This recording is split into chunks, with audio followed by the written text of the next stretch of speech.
Semarang penyanyi dangdut. Nauzubillah, nauzubillah, nauzubillah. Apa jadinya kampung kita? Betul?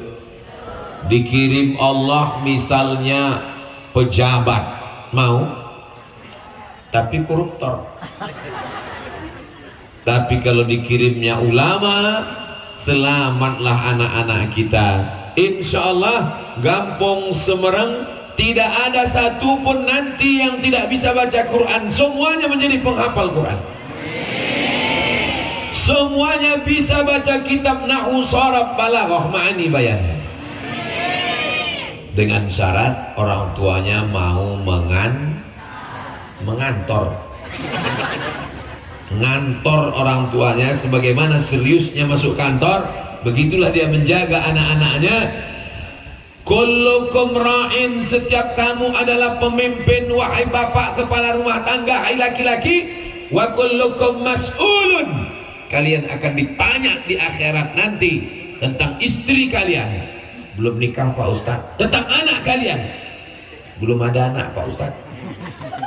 Insya Allah Allah berikan yang belum menikah dijumpakan Allah dengan jodoh yang baik-baik. Yang bilang amin yang belum nikah aja. Mudah-mudahan yang ada hutangnya dilunaskan. Mak, banyak juga yang mudah-mudahan yang sakit-sakit diangkat Allah penyakitnya. Suami-suami yang sakit cepat meninggal. Jangan diaminkan. Saya sebetulnya mau nguji aja, kira-kira ibu ini ada nggak yang mengaminkan. Ternyata tidak, karena mereka hatinya dipenuhi cinta. Santri pula yang semangat. Macam paham aja kalian. Jadi nikmat pertama yang diberikan Allah kepada Gampong Semarang adalah nikmat ada abu, ada tengku, ada abana, ada ulama. Nabi Muhammad sudah tidak ada, tapi penerusnya ada. Al ulama warasatul anbiya. Lalat datang.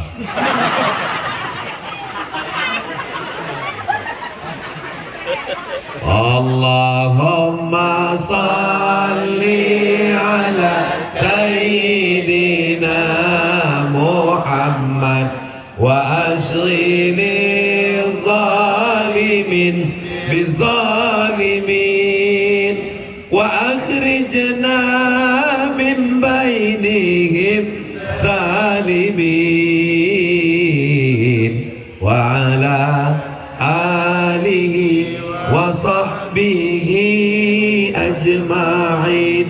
Sallallahu rabbuna ala nuril mubin Ahmad al-Mustafa sayyidil mursalin wa ala alihi wa sahbihi ajma'in wa ala alihi wa sahbihi ajma'in.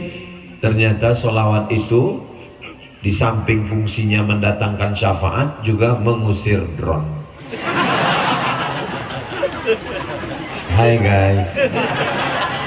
Nah, Bapak Ibu yang dimuliakan Allah Subhanahu wa taala, kita doakan abana panjang umur, badannya sehat, bisa mendidik mengajar anak-anak kita, sehingga Gampong Semarang selamat dunia akhirat.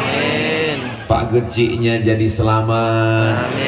Kenapa selamat? Karena masyarakatnya baik, tidak ada tukang curi ayam.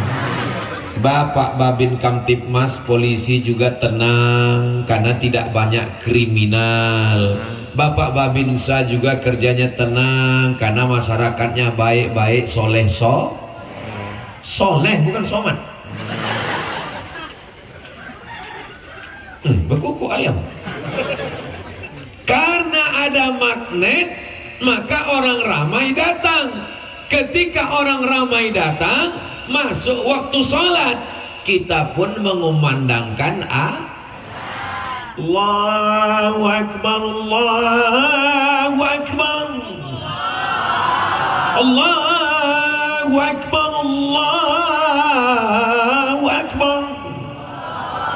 Mau sholat di mana?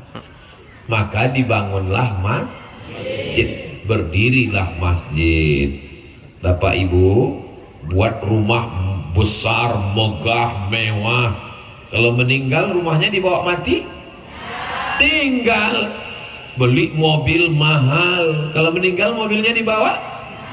Satu-satunya mobil yang dibawa cuma satu, mobil ambulan. Beli cincin, beli gelang, beli subang, beli anteng, beli rantai-rantai kaki, gelang kaki. Meninggal, ada yang dibawa? Tinggal. Tapi masjid kalau dibangun, yang nyumbang tanahnya, semennya, kerikilnya, batanya, kosennya, pintunya, kubahnya, mengalir pahalanya sampai hari apa pula hari Kamis, hari kiamat. Ada orang jual masjid? Gak ada. Ada orang nyewakan masjid? Gak ada. Masjid kita Misbahul Wara Al-Amiriyah sampai hari kiamat tetap ramai dengan santri-santri kita, insya Allah. Subuh, zuhur, asar, maghrib, isya, duha, tahajud, witir, tarawih, idul fitri, idul adha, memang ramai. Idul Fitri, Idul Adha semua orang datang, apalagi Idul Adha yang tak pernah ke masjid pun datang. Tengok tuh, bapak itu nggak pernah ke masjid kan? Iya, ngapain dia datang? Mau ngambil kupon. Betul? Inilah hebatnya magnet. Karena ada magnet, bapaknya datang, ibunya datang, menyerahkan anak, belajar, berdirilah masjid. Man bana masjidan, siapa yang bangun masjid, banallah mithlahu baitan fil jannah, dibangunkan Allah untuknya satu tempat rumah di surga. Ibu-ibu kalau mau rumah di surga, selesaikan pembangunan masjid. Siap? Serahkan. Bapak-bapak kalau mau tempat di surga, selesaikan pembangunan masjid Misbahul Wara Al-Amiriyah. Amin ya Rabbal